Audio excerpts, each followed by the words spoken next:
Hello friends, welcome to Sindhi Rasoi channel. Sindhi रसोई में आप सबका बहुत बहुत स्वागत है।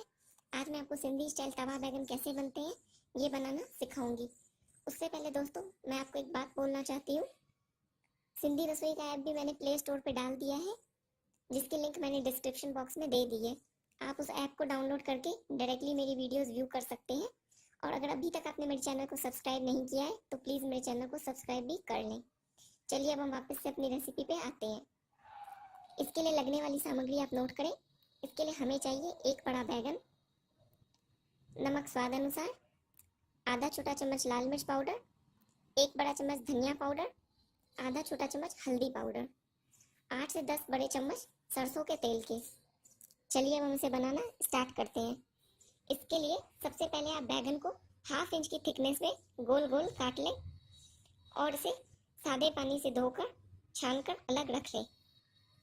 नमक, मिर्च, हल्दी, धनिया सभी को आप आपस में मिलाकर अलग रख लें।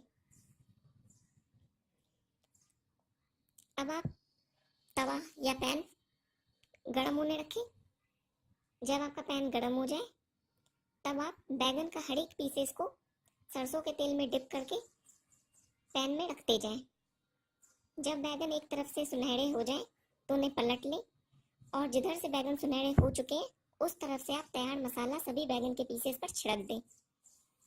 इसी तरह दूसरी तरफ से भी जब आपके बैगन सुनहरे हो जाए तो उस तरफ से भी वापस पलट लें और उस तरफ से भी तैयार मसाला थोड़ा थोड़ा सभी बैगन के पीसेस पर दे दें।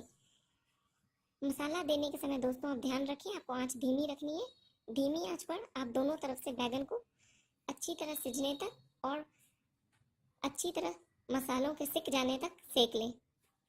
जब बैगन दोनों तरफ से अच्छी तरह सिक जाए तब आप फ्लेम ऑफ कर दें। आपके तवा बैगन बनकर तैयार है।